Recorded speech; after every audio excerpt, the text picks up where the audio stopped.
So let's talk about mods to avoid with the 4th generation Toyota Tacoma. I have the 2025 TRD Sport. I've had plenty of 3rd generation Tacomas along with the mods that go with them. So I have a lot of experience with mods that you really should avoid. Let's start off with one of the simplest ones, right? A mod, an addition, an accessory that a lot of people go with, and I'm talking about phone holders. You know, there must be a huge market in it because I get advertisement after advertisement about these awesome phone holders. Let's start with the stick-on kind, the kind that you just kind of plop on your dash somewhere, or maybe on the side of your screen with double adhesive or double-sided tape. They don't work. They don't hold. The problem is that in the summer, they get really hot, the adhesive gets gummy or warm, and they fall over. In the winter, they get brittle. The adhesive gets really hard, loses its adhesive properties, and they fall off. They're garbage. The suction kind. You know, way back, I used to swear by these back in the day until I had them for a while.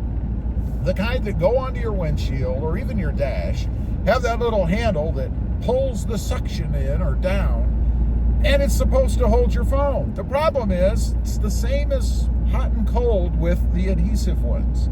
In the heat, they let loose, and in the cold, they let loose even faster. I can't tell you how many times my phone fell off of one of those, the whole thing fell off, or I'd come out after work, after the truck sat outside all day in the heat or the cold, and that thing was laying down in the footwell somewhere. Fortunately, it didn't break anything when it fell. They're garbage. Don't do them. You need something mechanical, something that is fastened to something in your truck. Now, I'm not telling you to drill a hole through your dash. I would never do that.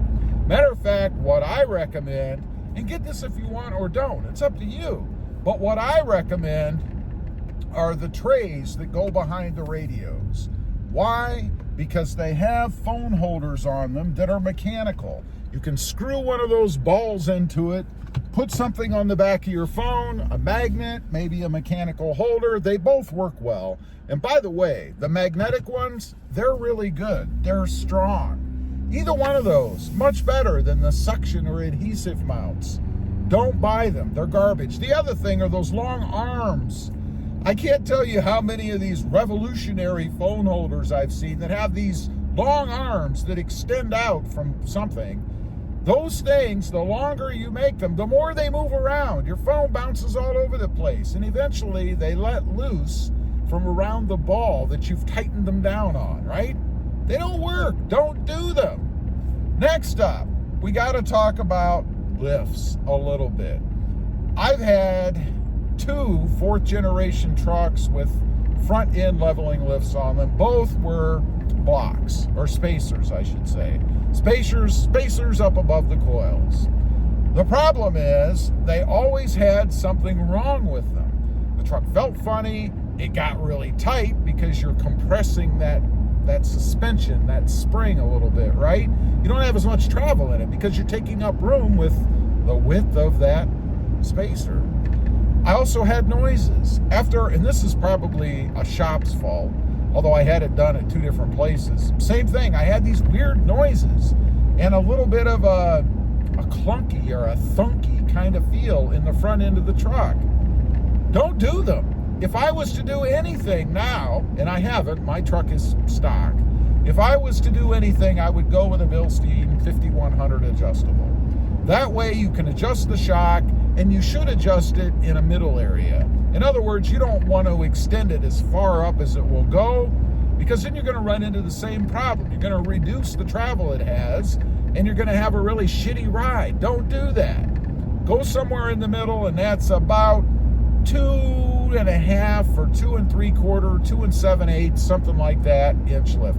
That'll still give you a level lift in the front of the truck.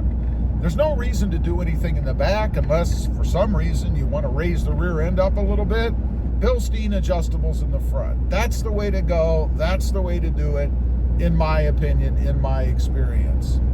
Next up, let's talk about Bed mats, another very simple thing, right? A simple accessory or addition to the truck. The problem with bed mats these days is everybody and their grandmother sells them, and they're very, very thin. Well, you put a thin, lightweight mat in the back of your bed, and when you get up to freeway speeds, they can blow out. There's some liability for you there. I mean, picture this. You're driving down the freeway. There's a family of 4 in a minivan behind you. Let's say your bed mat blows out, goes right across their windshield. They have an accident. Something horrible happens. Who do you think is going to be responsible for that? You are. I mean, yeah, you could go back and try to sue the bed mat manufacturer or the vendor, but ultimately, the family, they're coming after you. Don't put them in there. If you're going to put a bed mat in, get something that's got some weight to it, something that's substantial, or maybe even one that has a way to hold it down. And I'm not talking about adhesive on the back. That's a gimmick. That's a bunch of BS.